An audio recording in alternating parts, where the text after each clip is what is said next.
বিসমিল্লাহির রহমানির রহিম। আমরা কাজ ক্ষমতা শক্তি অধ্যায় নিয়ে আলোচনা করছিলাম।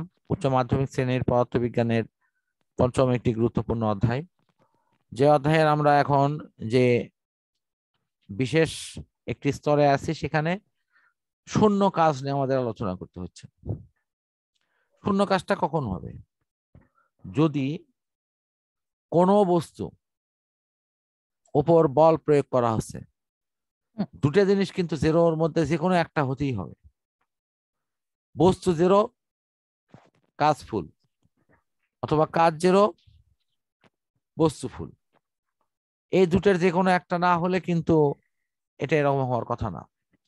তা আমরা নর্মালি শূন্য কাজ ধরবো এটাই, যে তখন অভ্যন্তরীণ যে মানে এটা আছে সেটি যেন 90 ডিগ্রি কোণে না যায়।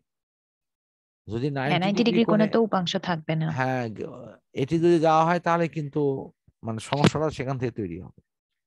হ্যাঁ, আর আরেকটি হলো বলের বিরুদ্ধে কাজ। বলের বিরুদ্ধে কাজ মানে যে কোনো বলের বিরুদ্ধেই হতে পারে এটি। তো এই হলো মোটামুটি আমাদের শূন্য কাজ নিয়ে মূল কথাগুলো, যে কাজটা বাস্তবে কি হচ্ছে। এখানে যদি একটা বাচ্চার এরকম অবস্থা দেখানো হচ্ছে যে সে হয়তো ঘাম ঝরাচ্ছে, আসলে কিন্তু এখান থেকে এটা নড়বে না।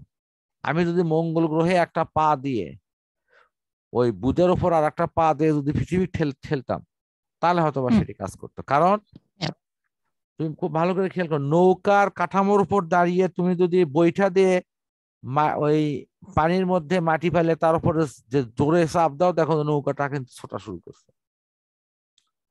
তার মানে তুমি পানিতে চাপ ব্যবহার করলে, কিন্তু ওর যে মূল কাঠামো সেটি কিন্তু পরে আমরা পাচ্ছি কোথায়, নৌকার উপর যখন ভাসমান থাকি তখন কিন্তু এটি কাজ করে। হ্যাঁ। বাট আমি যদি মাটিতে দাঁড়িয়ে থাকি, যদি মাটিকে যদি এরকম ঠেলি, তাহলে কি এটা মাটি কি কোনো উপকারে আসবে? না, তার কারণ হচ্ছে আমরা যে যে মাটির উপর দাঁড়াই তো ঠেলতেছি, এই জন্য প্রতিক্রিয়া বলটা মাটির উপরেই দিচ্ছি। আচ্ছা, ঠিক আছে, থ্যাংক ইউ। এই জন্য। এটাই হলো মূল বিষয়, যে তুমি বুঝতে পারছো কিনা। তাহলে আমার আর হুম। মনে হয় ভিতরের অংশটি আলোচনার দরকার নেই। আমরা ইনশাল্লাহ পরবর্তী ধাপে চলে আসছি।